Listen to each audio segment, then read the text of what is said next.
Mike has said this is the final sermon in our series on fulfilled prophecy as God's apologetic. One of the ways, the primary way that God said that He is going to reveal Himself to people and distinguish Himself from all other false gods is in His ability to know the end from the beginning and to communicate it in such a way as it's written, and you can go back and read what was written thousands of years ago and then see how it has been fulfilled with incredible accuracy.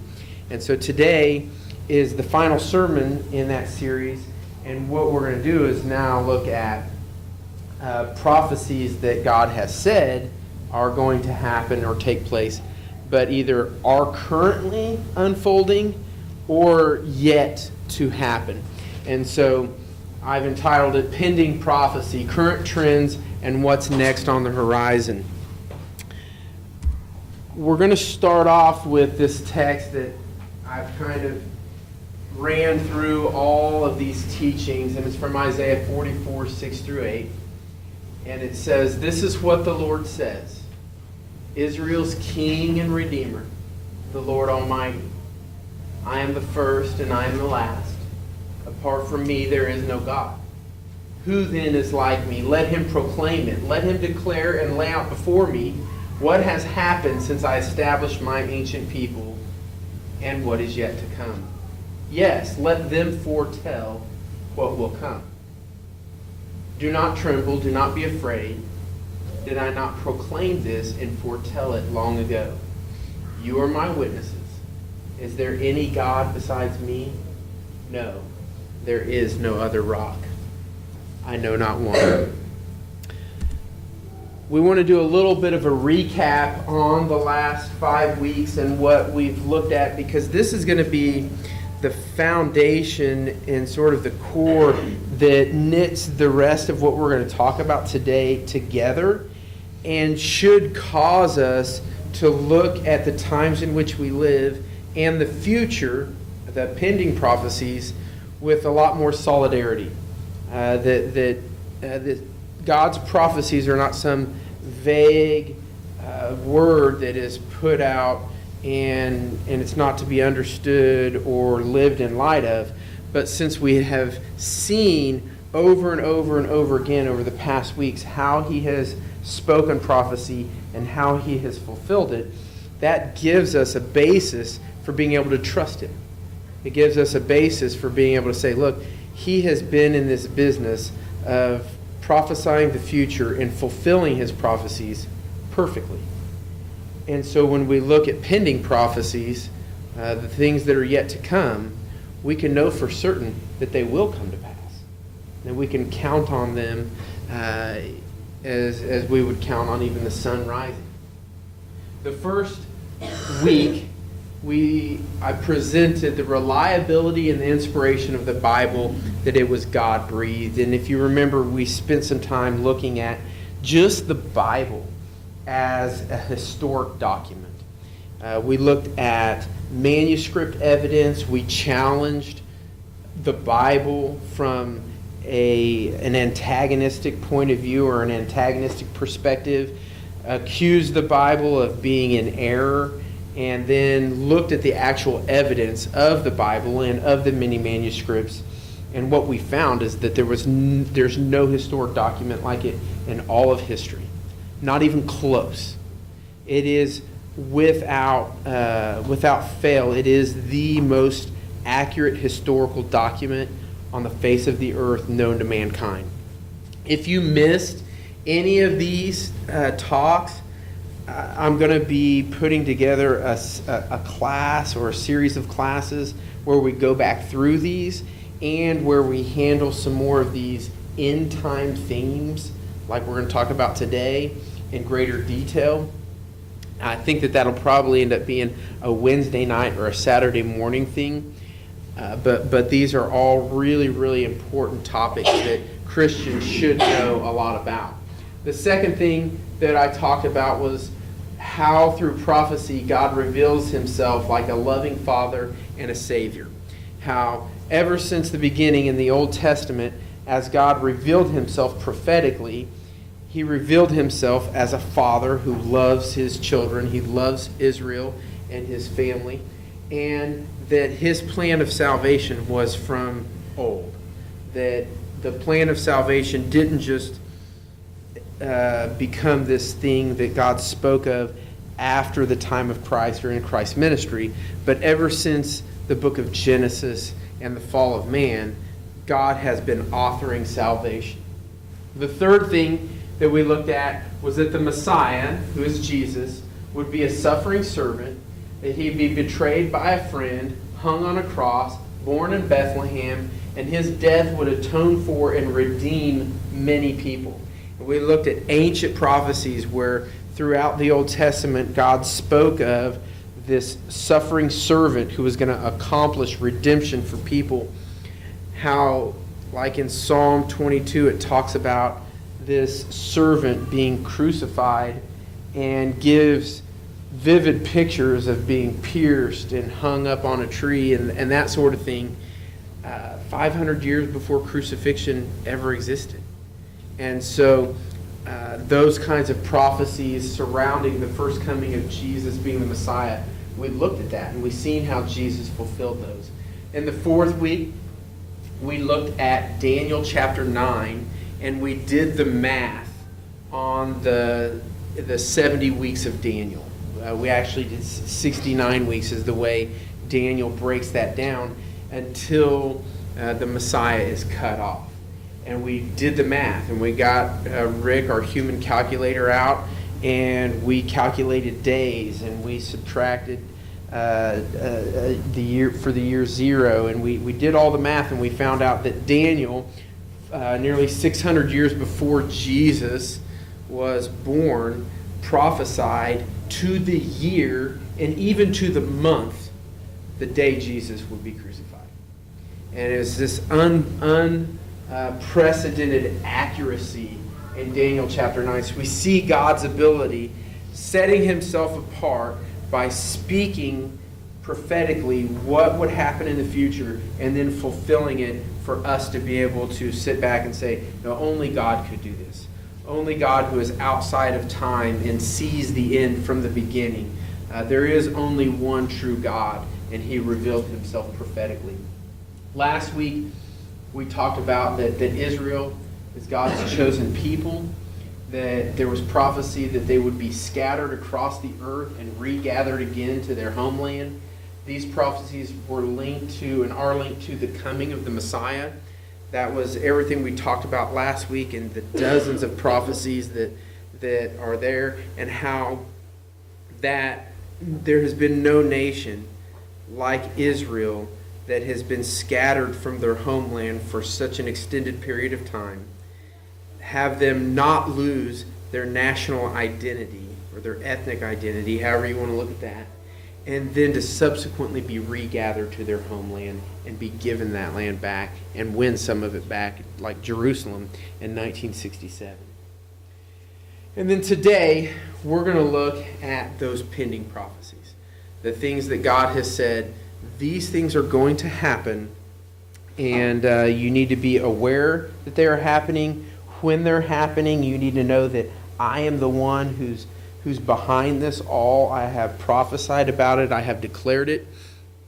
And that's where we're going to go to for today. So the first thing I want to do is just establish that when God speaks about end times, pending prophecies, in like Christian leadership, if you go to a seminary or you get into some higher level training courses within Christianity, we call this eschatology. Okay? So pending prophecies, or prophecies that are yet to be fulfilled, they all fall underneath this category of eschatology, which basically just means the study of end times. It's like the scientific study of end times and their prophecies. Now, before we go through these lists, I want to make you guys aware of how you view Israel as God's chosen people. It tremendously affects how you read the Bible and how you come to conclusions about the end times. Okay? So, people who believe that the church replaced Israel, or that the true church started when God called Abraham. They're called covenantal theology guys. They believe that God's only had one people throughout all of history, and they have been a people of faith, and the true church started with Abraham. Now, what that does is that changes the way you view things like the tribulation time, this period of 7 more years that's going to happen in the future, whether the church is involved in that, whether that's just for Israel.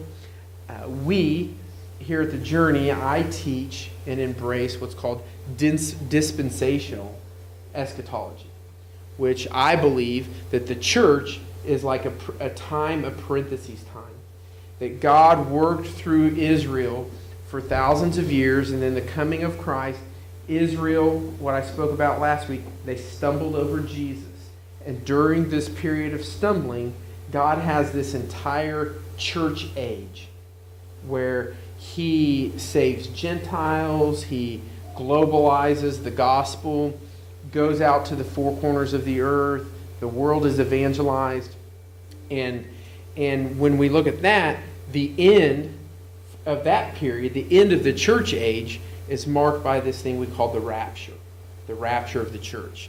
And so I believe that there are going to be like 2 great salvations, or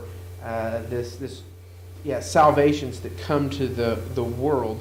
One is to the church, where, like I said, in the rapture, God calls all of the church, all of the believers who have come to faith in Jesus by virtue of His first coming.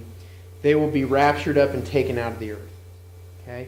And then from that point on, God deals specifically with the nation of Israel. All right? And how they need to be regathered and all that sort of thing. So there's a lot that goes into here, but what you find is that when you begin to embrace a dispensational view of God working with mankind, vast amounts of Scripture make tons of sense.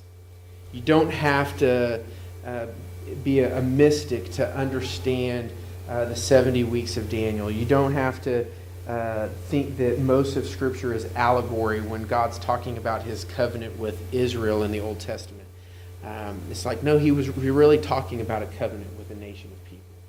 And so it makes a ton of sense, and that's the way I embrace the reading of Scripture.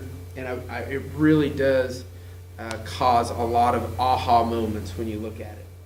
When we think about and we begin a discussion about eschatology, I've given you guys a list of things or topics that are spoken of for end times within the Scriptures. So one thing, tribulation. There's talk of widespread confusion. There will be apostasy within the church. There will be a second coming of Jesus. There will be a rapture. So we believe that there's basically 2 more comings of Jesus. One, He'll come in the air, and he will call the church in the rapture, and we will rise up to meet Him in the air. And then there will be the second coming of Messiah, when He comes at the end of the tribulation and He conquers the world's armies and the armies of the Antichrist and establishes His millennial reign. There's this character that we call the Antichrist and the beast. There are kings of the north, kings of the south, kings of the east. There are signs in the sky. There's the abomination of desolations. There's going to be a new Jerusalem. There will be the rebuilding of the temple in Jerusalem. There will be earthquakes, a one world government. There'll be a one world currency. Globalization will take place. Men will be killed by fire. There's 10 specific nations that are spoken of. The Antichrist coming from this place of 7 hills. There'll be widespread famine, widespread pestilence, widespread persecution of Christians. There's something that we're going to talk about today. There's the Bema Seat judgment of Jesus. There's the white throne judgment of Jesus. There is a Jewish revival that is spoken of. There's a millennial reign. There's a new heaven, a new earth. And then finally, there's a voting for Pedro, so all your wildest dreams will come true. right? We just had to include that in there because we just need a little bit of levity. As I was preparing to speak on this, very early on in my prep, I realized almost all of these themes require an hour to explain and to knit together. You're talking about hundreds of scriptures that were written over thousands of years, even different genres of writing. And being able to take all of these different scriptures from all of these different writings that talk about eschatology, that talk about end times, and to weave them together into a tapestry that establishes an order, it establishes a series of events, the things you can look for and the things that are going to take place. And there's just no possible way for me to give a good treatment to that in an hour on a Sunday morning. So as I prayed and as I studied, I realized that there's two things that I'm primarily going to deal with today.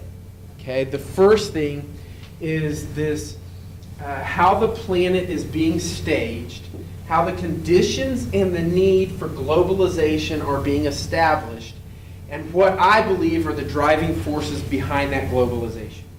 All right? So when you think about the character of the Antichrist, a couple of the things that mark his reign or his rule is that everybody on the earth worships him. Everybody on the earth is obedient to his laws and his rules. Everybody on the earth who wants to participate in market, to have a job, to buy food, to sell food, to buy goods and sell goods, they all have to come underneath his authority. And so prior to this totalitarian, charismatic leader who's going to do counterfeit signs and wonders for the world to see, prior to him coming on the scene, there needs to be this globalization. Okay, and so I'm going to talk about globalization, give some definitions for it, and we're going to look at two things that I think are the driving factors to globalization in our day. All right? And then the second thing that we're going to look at is that as Christians, that we live in the light of these times in which we are walking, right? That we live in light of these times. We live in light of God's call to be ready, with the understanding that he has prophesied in time that all Christians will give an account for our lives lived after salvation. Okay, and that'll make a lot more sense as we get into this. But once we establish and we realize all these things are going to happen, okay, we know that the planet is moving in a direction that nobody is going to stop. God has prophesied these things are going to happen, and so how do we live in light of that, right? What does that make a difference in what I do the rest of my Sunday afternoon? All right, and that's basically what I'm going to talk about, but we're going to knit that to one of the prophecies that is pending, that is yet to come. God has prophesied what is called the Bema Seat judgment, where every believer, once the rapture happens, or if you die before the rapture, but just after the rapture, there will be this time where we stand before Jesus and we take a close look at our lives and what we did, and he hands out a reward based upon the lives we lived in his name. Okay, and so we're gonna look into some detail at that.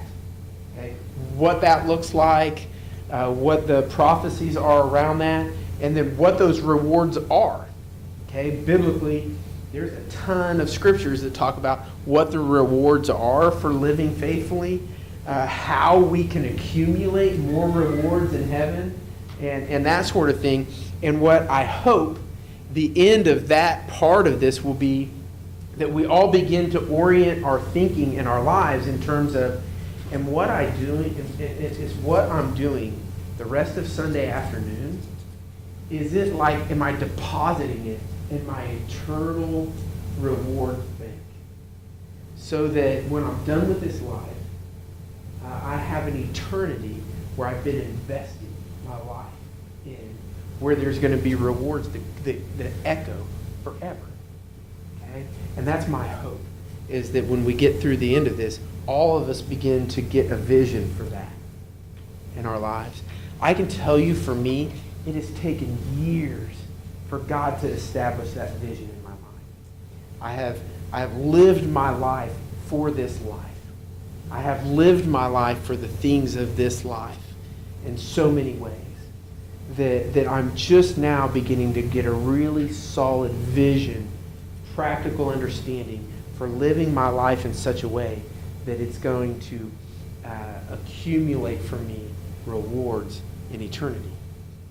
Okay, and then finally at the end, because there's so much stuff that deals with end times, we'll have an extended period of question and answer. Okay, so if people have questions about any of those things we looked at, tribulation, any of those things, you can pepper me with your questions, and I'll do my best to make it sound like I know what I'm talking about and answer them. All right? So, first thing, globalization. Globalization refers to the increasing integration of economies around the world, particularly through trade and financial flows. It also refers to the movement of people through labor and knowledge through technology across international borders. Okay, this definition comes from the website for the International Monetary Fund, IMF. If you want to go check the IMF's website, this definition is up on their kind of introduction to the International Monetary Fund, and you can learn a lot about global economy on that website. They've got great informational videos, things about the G20 summits, all kinds of great information about globalization or international monetary, how the globe works as far as funds go. It's a great resource. When I think about globalization and teaching globalization, there's 4 areas I need to go ahead and let you guys know now. A lot of this information I'm giving you on globalization, I got from a sermon that Dennis McCallum preached a few years ago. I've updated some of the information from different websites. There's been new data that has come in, and I updated it. But a lot of what you're going to see here is a teaching that Dennis McCallum gave. Okay? And I thought it was very informative, and I wanted you all to be informed the way I was informed when I went through it. So when we think about globalization, one of the things we think about is global ecology. We think about the planet that we live on, the resources that are on this planet, in conjunction with the population of the people that are on this planet. Okay? This is where a little bit of the scary information is getting ready to come down the pipe for us, okay, around ecology. The other aspects of media or of globalization are around media and entertainment, economy and business, and information and technology. I am just going to focus on the 2 with the asterisk and deal with globalization as it pertains to ecology and to the economy and business. Now, one of the things that's driving globalization around the ecology is the number of people who are on the face of this earth. All right? So what we have here on the screen is a graph that shows the world population in billions. All right? So depending on your views of creation, whether you're an old earth creationist and an old humanity creationist, or a young earth, young humanity, however you look at that, there has been pretty decent information on global population going back to like 2000 BC, when things like census were taken and things like that. And so this tracks global population in terms of billions. So it goes back to 2000 BC, around 0. You've got a couple 100 million people. By 1000 AD, right, you're looking at about 500 million people on the face of the earth. We did not reach 1 billion people on the face of the earth until 1830. Okay? And by the time 1830 rolls around, we've got a pretty accurate count, right? We've been around the globe. We know what's going on in many, many nations, especially highly populated areas. And so we reach 1 billion people by 1830. So I want you to think about this. Try to wrap your mind around this. For thousands of years, even if you're a young humanity creationist, you're thinking that human beings have been on the face of the earth for about 10,000 years, approximately. And so for 10,000 years, okay, it's taken 10,000 years to get to 1 billion people on the face of the earth. That's a long time to make a lot of people. All right? Now here's the deal. Since 1830, the world population has gone exponential. This is a pretty accurate representation of the world population. So 1830, we have 1 billion, right? By 1960, there's over 3 billion. So you got 10,000 years to get to 1 billion. You got 130 for that to double, or for that to triple to 3 billion. Okay? And then it just keeps going on up. In 1999, there's over 6 billion people on the face of the earth. Okay? So what took 10,000 years and 160 years, you just see it going exponentially. It's unbelievable. This is driving globalization as far as ecology is concerned, as far as what's going on the face of the earth and the resources that it has. Sociologists project by the year 2050, conservatively they project 9.3 billion people on the face of the earth. That's very conservative. There's one of our resources that I'm looking at is my mind just went blank. Sorry about that. But they project on average 9.3, but there could be as many as 13 billion people on the face of the earth by 2050. Okay? And what they're projecting is that this trend is going to slow down rapidly. It's going to slow down, but they're kind of hopeful that that's going to happen. According to the numbers, though, it's not slowing down. It's speeding up. All right. So when we think about globalization and natural resources, I'm going to go through a series of slides here that just read information about how people think about ecology and feeding the people on the face of the earth and what's going on that level. All right, so humankind faces an unprecedented array of truly global and regional environmental problems, the reach of which is greater than any single national community or generation, and the solutions to which cannot be tackled at the level of the nation state alone. So the people have just realized, look, America can't answer the ecological problems the world faces. China can't answer.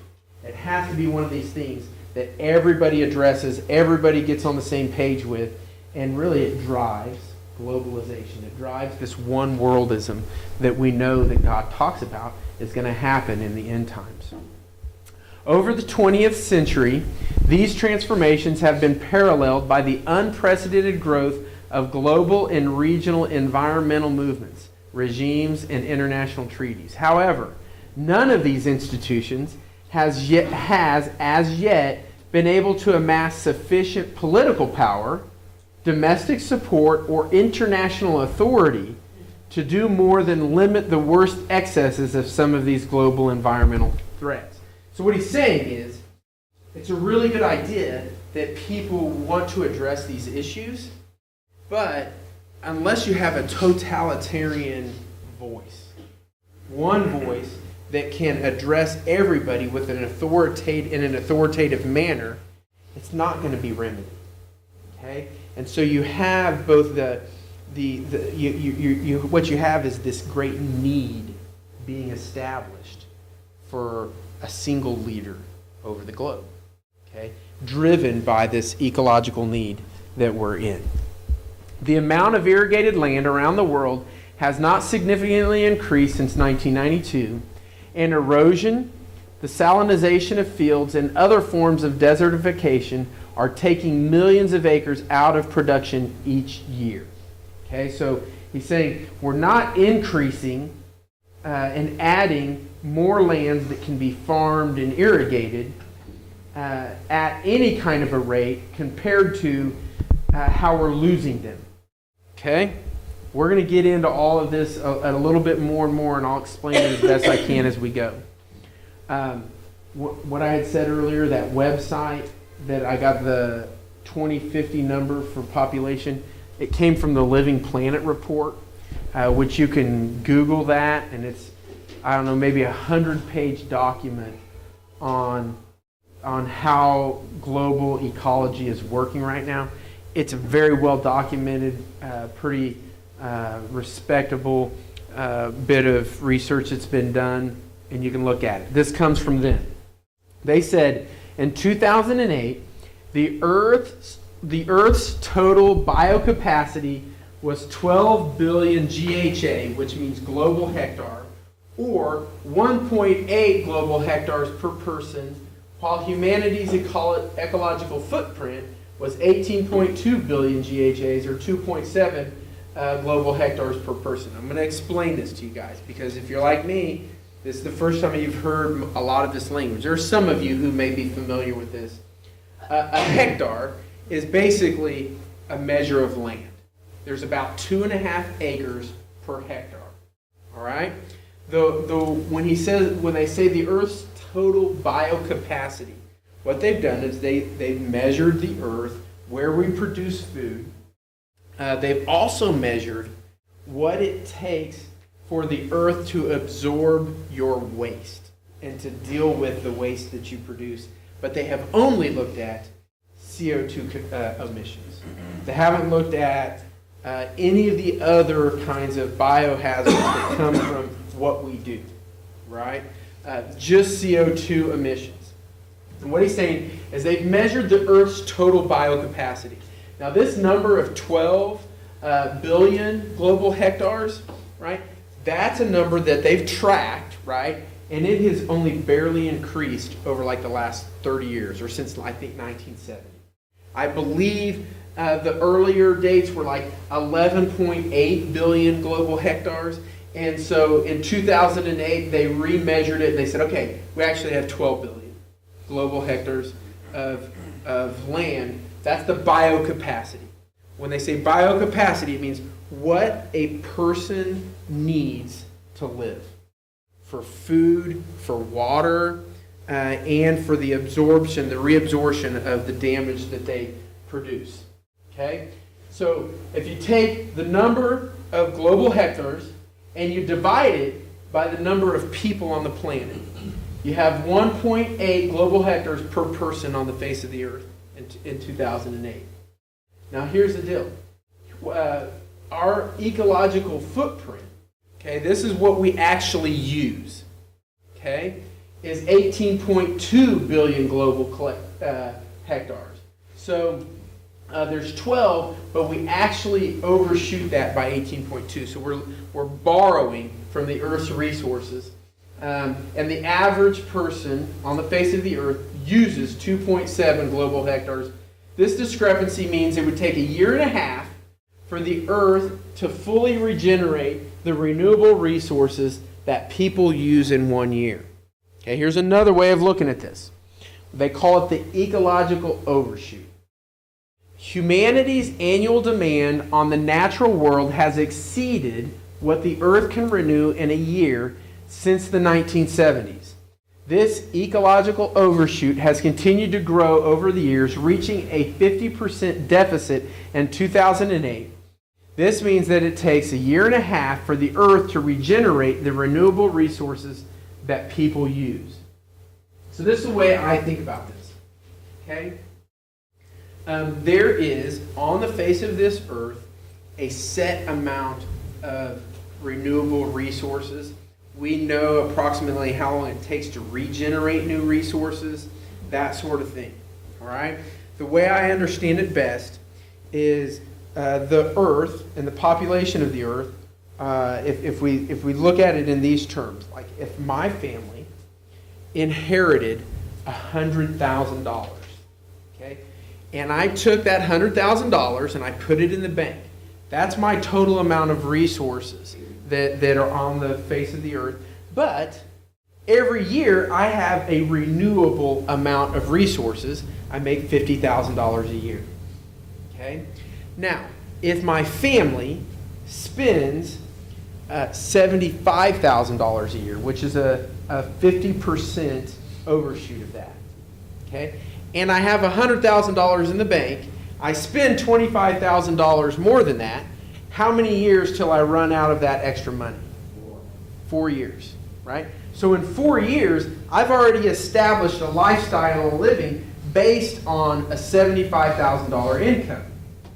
In the 5th year, something's going to have to drastically change, okay? Because I'll either go into debt, $25,000 a year, but the way it works with the earth is there's no ecological credit card that the universe has for us to offer, okay? Has to offer us. That there is a point at which, if we continue to go the way we're going, we simply run out. Okay? People die at massive rates. Okay? That could be, that's what they're talking about, this great slowdown in human population is going to happen. I'm not sure how, I haven't gotten into that, but that's the way this works. Okay?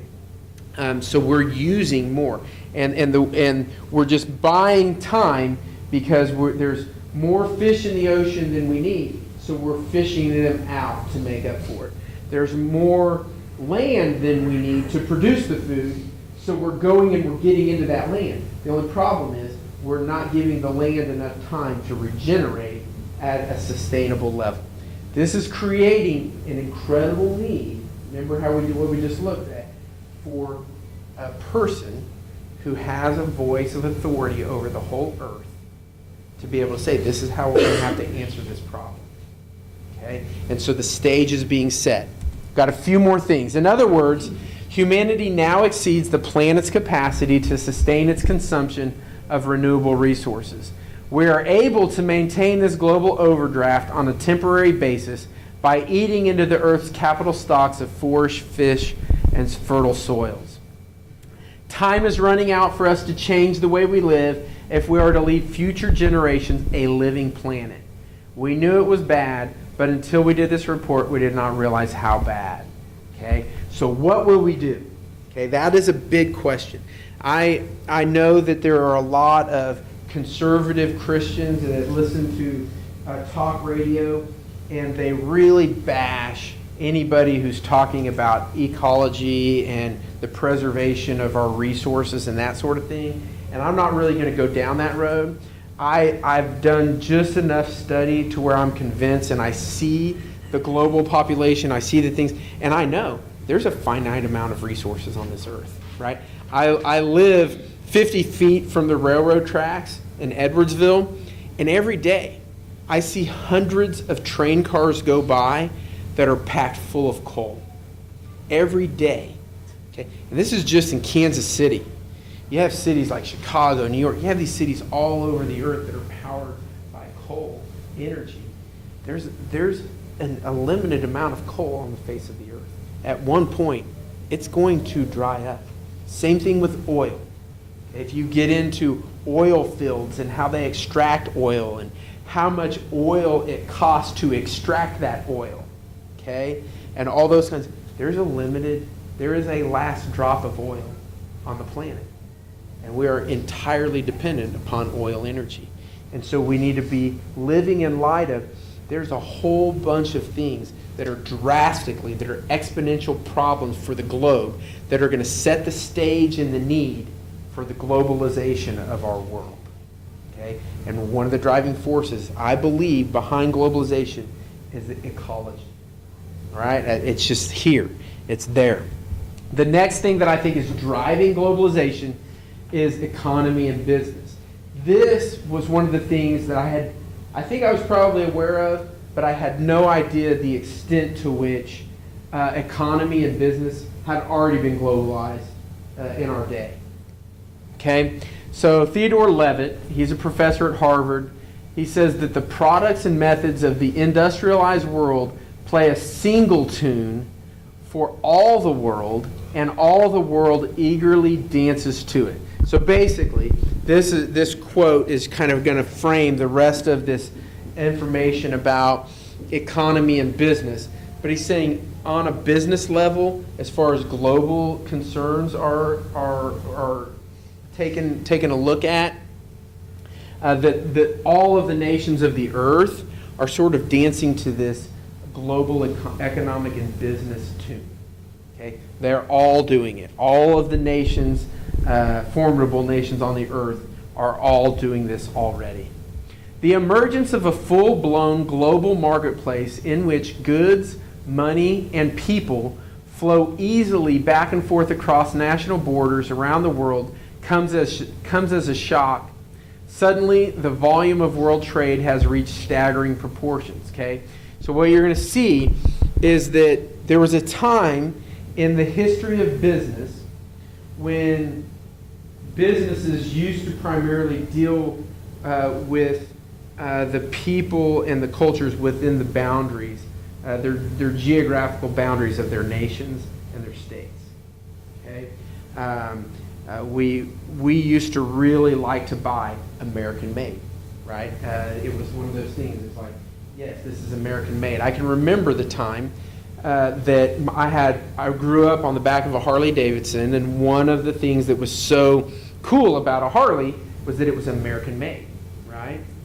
But then I have this good friend that I grew up with. His name was Aaron Sharp, and he and his dad both bought Harleys, but they had what they called the Evolution motor on them. Okay, and one of their Harleys started leaking oil, which I know, a Harley leaking oil, that like never happens, right? And his dad was a mechanic. He started taking his Harley apart, and he had to break out his metric tools because there were parts on his Harley that came from a different country. Now, they say it was assembled in the United States, but there was this point at which even an American-made iconic brand like Harley Davidson became multinational or global. They started going across borders, and that sort of thing began to happen. And so we look at this, and it has increased and increased at an incredible rate. Meanwhile, cross-border mergers and acquisitions and equity flows are the fastest growing part of international capital movements. The world is integrating at a dizzying pace. National borders grow fuzzier and, in many cases, more irrelevant with each passing day.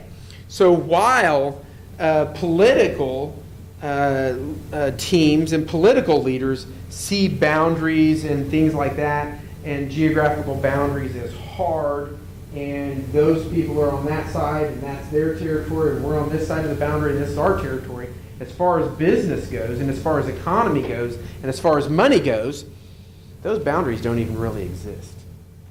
Okay? And so what we're going to see is that globalization, as far as your currency, as far as marketplace and economy, has already happened. This is a done deal. All right? We're going to look at some more evidence for it. The men who run the global corporations are the first in history with the organization, technology, money, and ideology to make a credible try at managing the world as an integrated economic unit. What they are demanding, in essence, is the right to transcend the nation state and in the process transform it. Okay? So what I had in my mind when I used to think about the Antichrist and one world government and one world currency and all that it would be driven politically. That what you would see is people like presidents of certain states and certain nations buddying up, adopting similar ideals and practices, and then they would merge nations that way. And then you would see a common currency, a common language, all that sort of thing come from it. But what's happened, what has already happened is instead of the political being the first to do that, business has done that. It was driven by the dollar. Okay? Okay. It's now clear that no one, not even national governments, could slow globalization if they wanted to. of the world's 100 largest economic entities, more than half are no longer countries, but companies. Okay? That was one that kind of set this in my mind. I was like, okay, I get it, right? That the world is being driven by the dollar, or by money, and by finances and economy.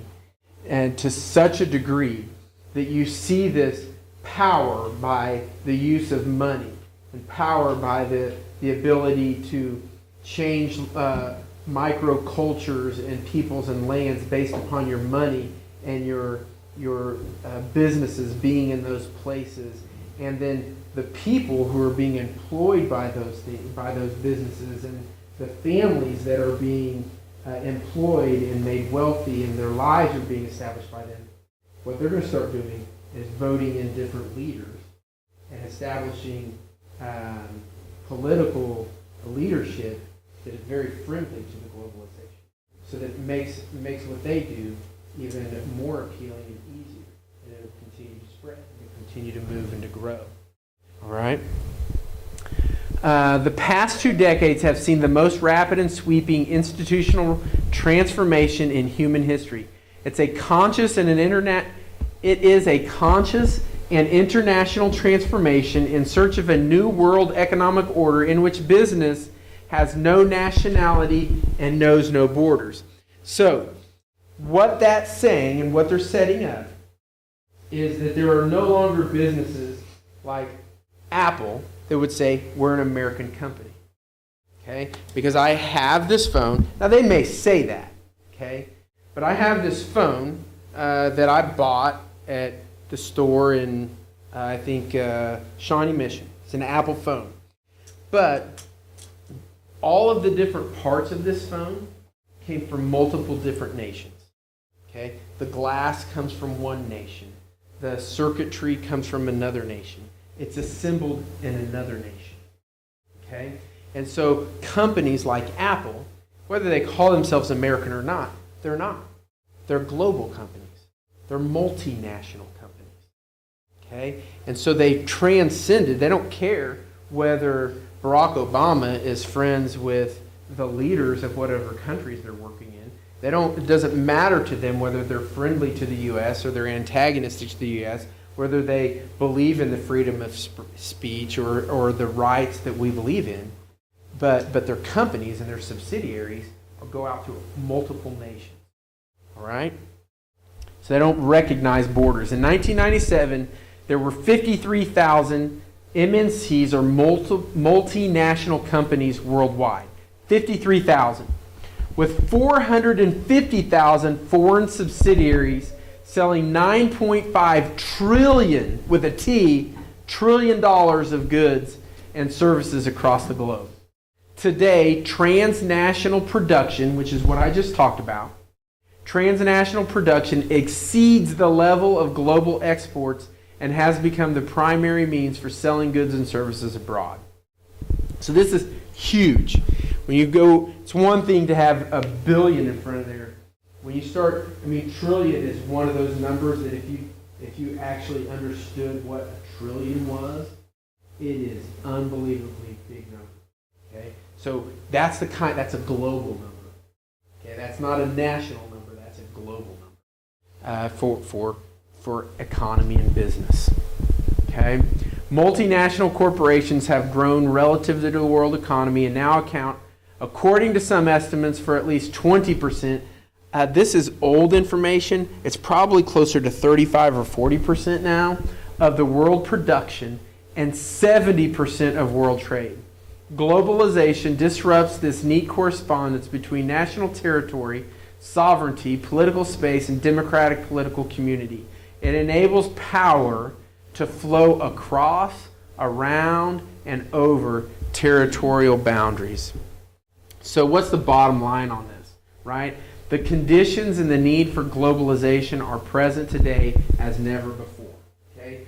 So you see the condition as being kind of shaped by business, global business, and the need is shaped by the needs for the ecology needs, right? The need for people, the nearly 8 billion people that are on the face of the earth to eat.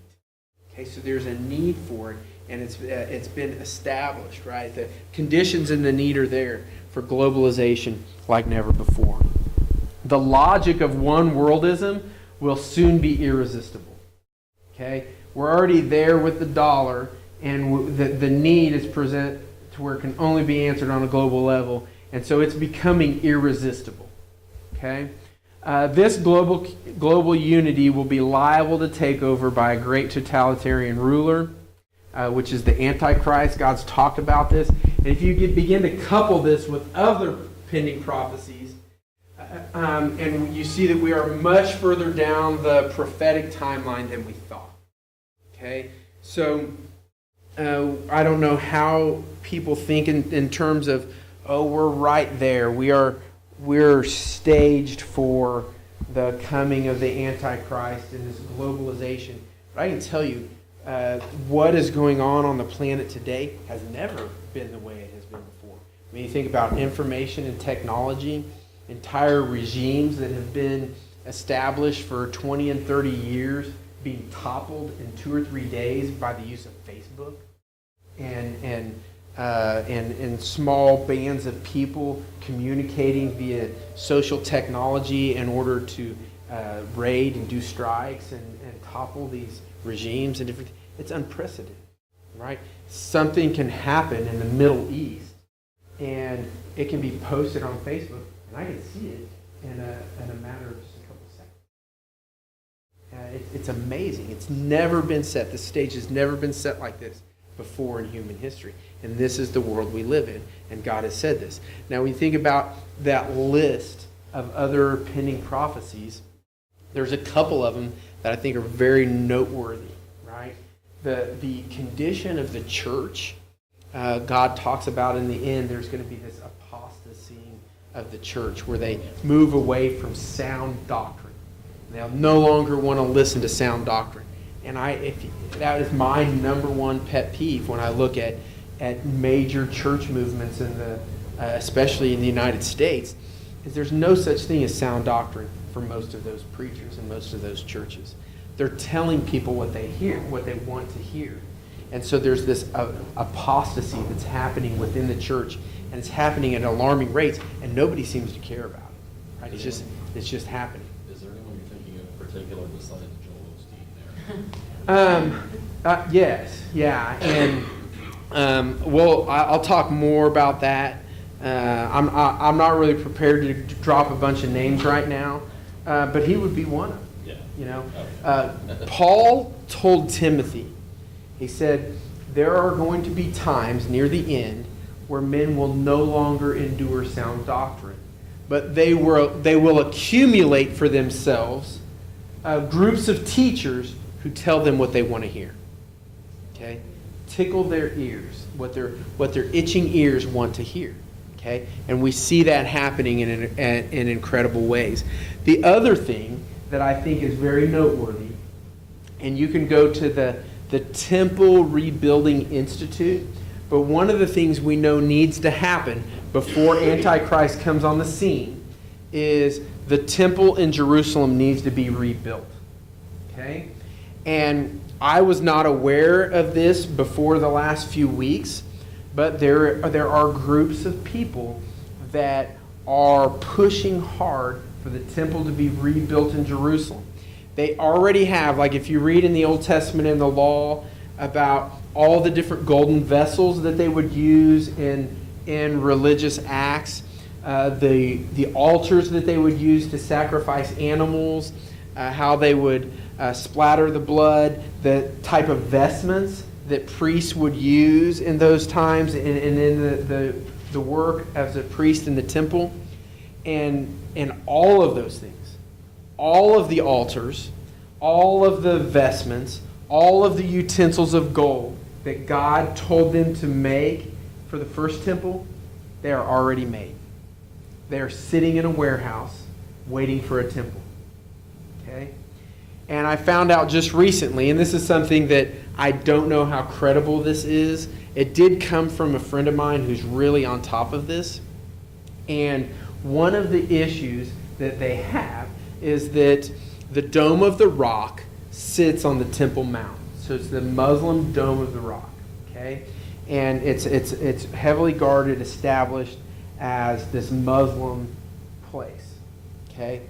Well, what I was told was that they have done the geographical layout for where the temple needs to sit in Jerusalem, and the Dome of the Rock actually sits where the court of the Gentiles would be placed. Okay? And so they're trying to figure out and do these talks about, hey, you can keep your Dome of the Rock because it sits in the court of the Gentiles. Our temple sits over in this section right next to it. Okay? And so there doesn't have to be this destruction of the Dome of the Rock in order for the temple to be built. They will just build up around it and establish that area as the court of the Gentiles. It's just, you've probably seen it. If you've seen pictures of Jerusalem, it's that giant gold dome that sits on top of that hill. And it's basically, I believe, for Muslims, they believe that's where, like, Muhammad jumped from that precipice of that rock to do something. I'm not real clear on that, but it's very important for them and it's sacred to them, and they dig their heels in around it. Okay, so with those things are all happening, right? And so we need to remember this is not outside of the hand of God. He has said that this would happen. Okay? And I believe what we need to do in light of it. Now, I'm just going to spend a few minutes here talking about our response to these things. I told you at the beginning that we're going to see all of this stuff is happening, but what difference does it need to make in my life today? Okay? Are you cold? Man, I'm like breaking a sweat up here. And the way I'm going to frame what we should do in light of these things, I'm gonna frame it off of an argument, one based upon what Jesus said when he walked the face of the earth, but what he said in telling us to be ready, okay, is directly connected to a pending prophecy about the judgment seat of Christ, where we will stand before him and give an account of what we did as born-again Christians. Okay, I'm going to say those two things are complementary. On the front hand, God tells us, go, you need to be ready for the rapture, basically. I'm going to come at a time nobody knows, all right? You need to be ready for that. But on the back end, he bookends that with saying, you not only do you need to be ready, but you're going to give an account as to how ready you were. Okay, what you did to get ready, what you did to get other people ready. Okay, how that worked out in your life. So on the front end, he commands us to be ready, and on the back end, we have to give an account for how ready we were. And we're going to look at those passages of Scripture. This is from Matthew 24. Jesus speaking to his disciples, he said, "But concerning that day and hour no one knows, not even the angels of heaven, nor the Son of Man, but the Father only. For as were the days of Noah, so will be the coming of the Son of Man. For as in those days before the flood, they were eating and drinking, marrying and giving in marriage, until the day when Noah entered the ark, and they were unaware until the flood came and swept them all away, so will be the coming of the Son of Man. Then 2 men will be left in the field, one will be taken and one left. 2 women will be grinding at the mill, one will be taken and one left. Therefore, stay awake, for you do not know on what day the Lord is coming. But know this, that if the master of the house had known in what part of the night the thief was coming, he would have stayed awake and would not have let his house be broken into. Therefore, Christ says, you also must be ready, for the Son of Man is coming at an hour you do not expect." I'm putting this forward as as the time of the rapture. Okay, because that language is in there where 2 men are there working and one is gone. 2 women are there working, one is taken out. Okay, And Jesus is saying, you don't know when that's going to happen, so you need to be ready. You need to be a person that's constantly ready. And he compares it to a thief coming in the night. And if you would have known when he's coming, you would have got ready. But the reality is most people are just eating and drinking and going on about their business. They're unaware and unready, and they're not making their families ready either. Okay? That's on the front end. On the back end of this, we look at the judgment seat or the bema seat judgment of Jesus. This comes from 1 Corinthians 3:10-15. Paul says, according to the grace of God given to me, like a skilled master builder, I laid a foundation, and someone else is building on it. Let each one take care how he builds upon it, for no one can lay a foundation other than that which is laid, which is Jesus Christ. So he's basically saying, I took the call of Jesus to be ready as the foundation for my life. And I began to build my life based upon this judgment seat of Jesus, this his call to be ready and to make other people ready. And that's been the foundation of my ministry. And Jesus is that foundation. Verse 12, he says, now if anyone builds on a foundation with gold, silver, precious stones, wood, hay, or straw, each one's work will become manifest. For the day will disclose it, because it will be revealed by fire, and the fire will test what sort of work each one has done. So he's saying, your life lived as a Christian is going to be judged. Okay? And he's saying, some of your guys' life is like gold and silver. You live in your life and you're doing top-notch ministry. You're really being ready for the coming of Jesus, and you're making people ready for the coming of Jesus. Others of you, your work is like wood, hay, or straw. Okay? And it's going to be tested by fire, and it's going to be burned up. Okay? He says the day will disclose it. It will be manifested, because it will be revealed by fire, and the fire will test what sort of work each one has done. If the work that anyone has built on the foundation survives, he will receive a reward. Okay? So if what you do survives this testing of fire at the day of the Bema Seat judgment of Jesus, you're going to receive a reward for it. If anyone's work is burned up, he will suffer loss, though he himself will be saved, but only as through fire. So we're not talking about a judgment where Jesus declares you're saved, you're unsaved. Okay, that's a different judgment. That's the white throne judgment of Jesus.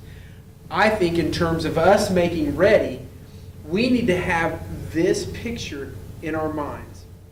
That we begin to look at our lives and we begin to evaluate why we do what we do, and the criteria that we adopt for the kinds of things we do and the kinds of things we don't do are based upon what's going to happen this day. Okay? That I look at what I'm doing and I say, okay, is this accumulating for me rewards in heaven when I come and face Jesus?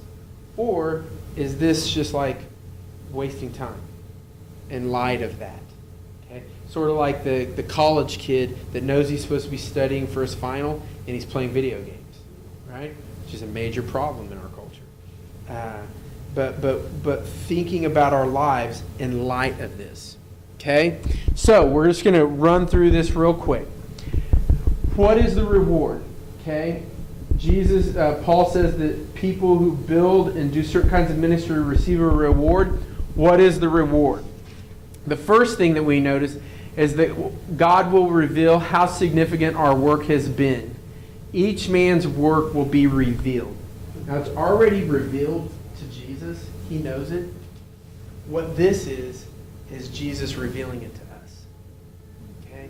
And so, I know for me, when I think about that, because right now, by faith, there's a little bit of a question mark about, man, am I really living my life in such a way that's pleasing to God, that glorifies Him? You know, I desire with all my heart to do that. And he says from the first thing that you're going to know is God's going to show you, He's going to reveal to you how significant your work was. Okay? And I know for me, like last night when I was doing this and I was preparing for it, I got choked up. that's an attaboy that nobody else can give me.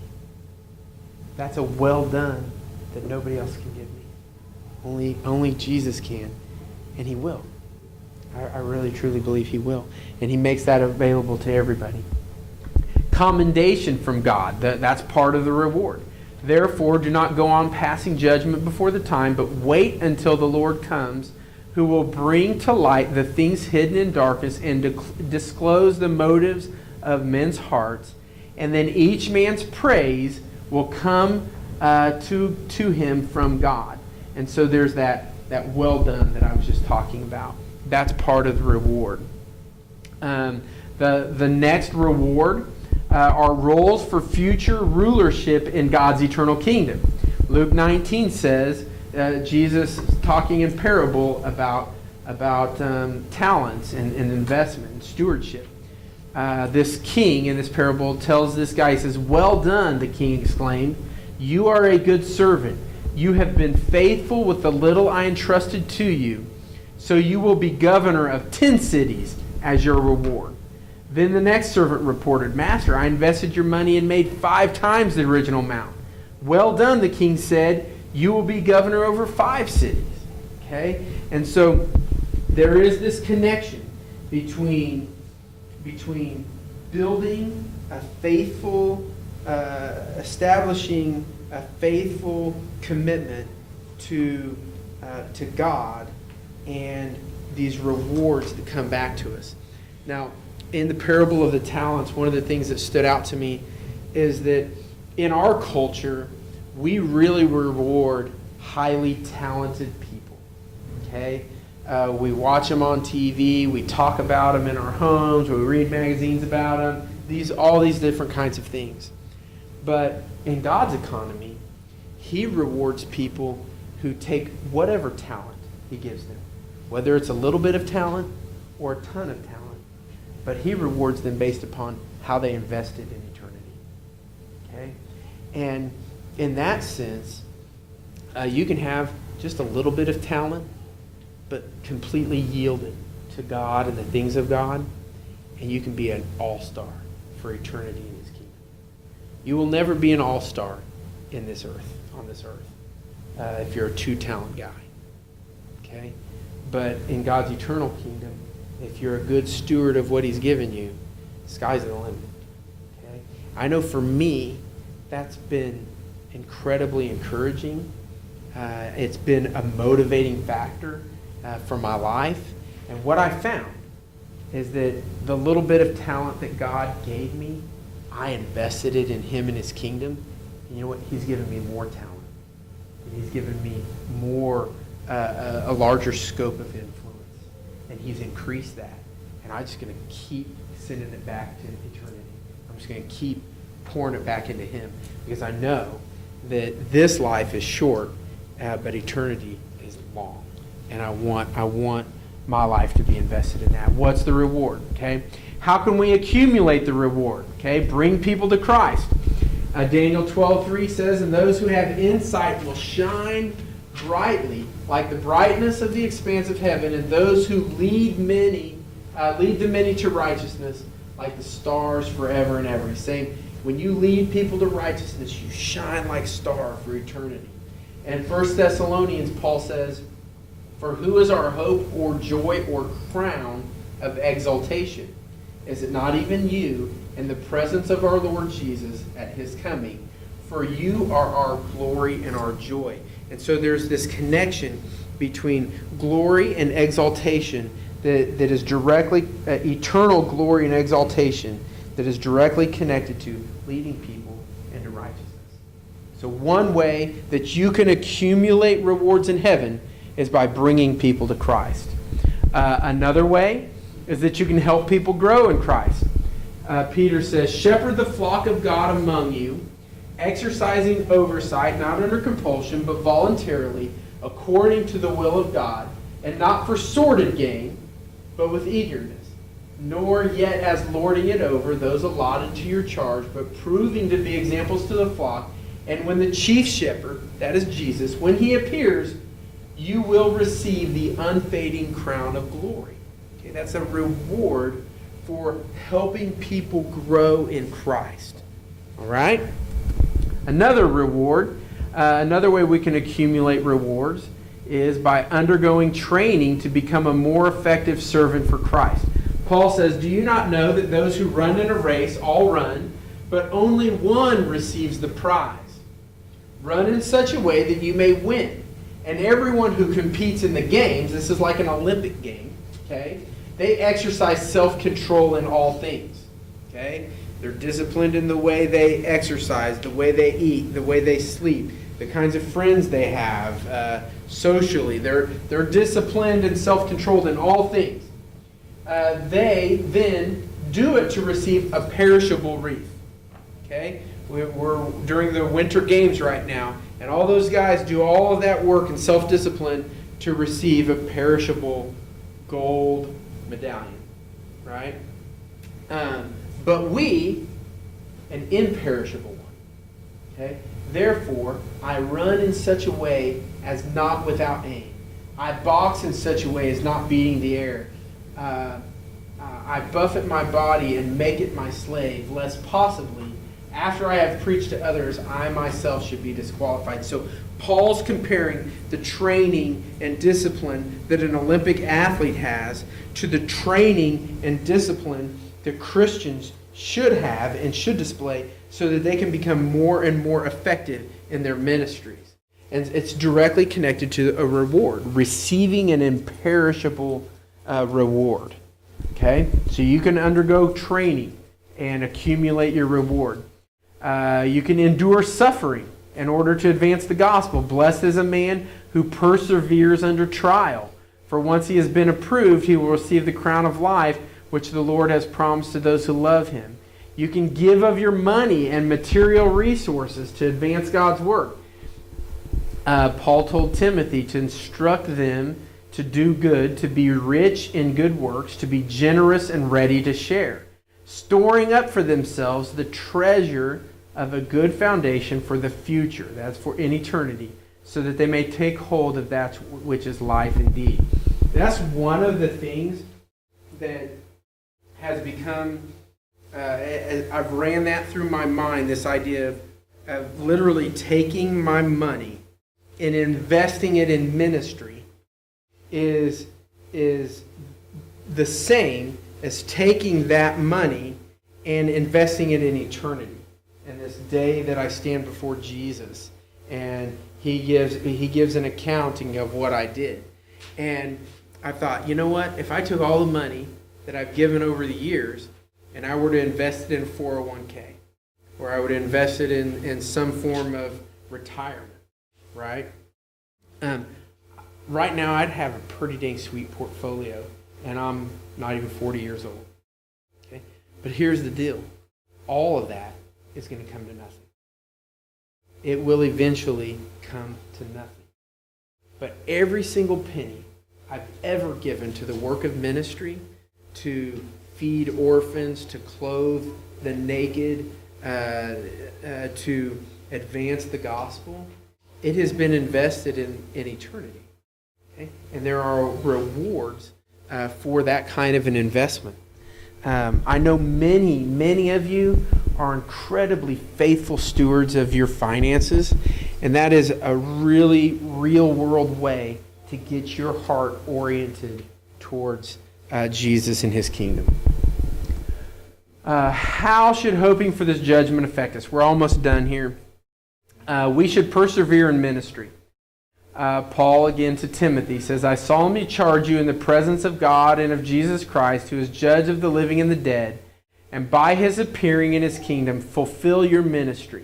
In the future, there is laid up for me the crown of righteousness, which the Lord, the righteous judge, will award to me on that day, and not only to me, but also to all have loved his appearing." So what Paul's saying is that Christian ministry, if you're short-sighted and you think about my ministry is about what's going on here now today, when trouble happens in your ministry and people don't like you and people stop giving to your ministry, people stop praying for your ministry, people stop coming to your ministry, you'll quit. Okay? But if you realize persevering in that ministry and staying on track, getting back on that horse over and over again, if you realize that that is accumulating for you eternal treasure, eternal rewards in heaven, you're like, I can endure all kinds of stuff that people throw at me here now. Because this is not a short-sighted thing I'm doing. I'm doing this for eternity. I know for me, that's been one of the things here lately, that as I meet with people and I disciple with them, and it's like, man, they're just not coming along fast enough. By now they should be teachers, right? By now they should be doing this and that. And I even asked Mike about a guy, and I was like, you think I'd quit meeting with this guy? Because he just doesn't. And Mike's like, well, what are you guys doing when you get together? And I was like, well, we're reading and studying the Bible, and I'm teaching him how to do that. And Mike kind of looks at me like, and you want to quit meeting with him? I don't understand. I was like, oh yeah. And then the Lord impressed upon me is like, look, Brian, whether you see the fruit of that man's life here and now, whether you see that or not, you will see it in eternity. Your investment in that guy's life is like money in the bank account in eternity. I'm like, okay, I will endure and continue on. So, we should invest every day of our lives in eternity. This is one of my single favorite Bible passages in all of the Bible. It should be your guys' too. Isaiah 55, 2 through 3. Isaiah asks him, he says, why do you spend your money for that which is not bread, and your labor for that which does not satisfy? Listen diligently to me, and eat what is good, and delight yourself in rich food. Isaiah is asking them a question. Basically, they're saying, why do you live your life for the things that don't advance you in your relationship to God? Why would you live your life in such a way that you're not storing up treasure in heaven? I think about it again in that illustration of the college student. Why, if you're in college to get a degree, would you sit around and play video games instead of reading your textbooks, instead of doing your coursework? Why would you? You're wasting your time. And I see in the church, there is this idea that we can just continue to eat and drink and be merry and go along or whatever directions we want to go, just like in the days of Noah before the flood came. Okay, and I want to shake people, and I want to say, why would you live that way? Why would you why would you spend your money for that which isn't bread? Why would you live your life to spend your money for that which doesn't satisfy? It accumulates to nothing. Okay? Listen diligently to the Lord. Eat what is good and delight yourselves in the rich food. He's saying, when you begin to live for me with your eyes on eternity, that is good. It's like rich food. He says, incline your ear and come to me. Hear that your soul may live, and I will make with you an everlasting covenant, my steadfast sure love for David. And the rest of that text is really beautiful and marvelous. But I use it for this illustration to just kind of ask people, evaluate your life and what you're doing and what you're living for and what you're spending your time and your money and your precious, precious devotion for. Okay? Your devoted life to. Are you devoted to something that is going to amount to nothing in light of God and His kingdom? And what you'll find is that God's not trying to rob you of those kinds of trinkets. He's trying to offer you something that is truly satisfying, something that is truly substantial. Okay? And I just love that. Okay, so here's our last slide. Our conclusions is that number one, we have to recognize that history is ramping up at a rapid pace. The end, the conclusion of world history, I would not be surprised if I see it. Okay? If I were a betting man, I would say my children or my grandchildren will absolutely have to see it. I don't see that based upon the things that are going on in this world, how that couldn't happen. I got to tell you this weird thing about me. Ever since I was a little bitty kid, as far back as I can remember, I have been convinced in my heart that I would see the end. I just have. Even as a little kid, I can remember being Maya's age and just knowing that I'm going to see the end. Okay? Now, I'm not going to be one of them weird gurus and tell you, you need to know that before I die, the Lord is coming. Okay? But based upon what he's borne out in my heart, don't be surprised. Okay? And history is ramping up at a rapid pace. Both the conditions and the need are in place like no other time in history for the conclusions God has prophesied for the world to take place. Okay? No other time in history has there ever been a time like this. The conditions and the need globally are all in place for what God has talked about to come to pass. God has called us to be ready, and he will give those who embrace that call eternal rewards. Okay? There's two ways of looking at that, but that whole Bema seat is about rewards. It's not about shame. It's not about, I can't believe you didn't do this. I can't believe you didn't do that. It's about God blessing you for what you did do with the grace he gave you and the talent he gave you. It's the dad that at the end of the wrestling meet that says, man, you did this really well. You did that really well. Okay? Unfortunately, I'm not like God sometimes.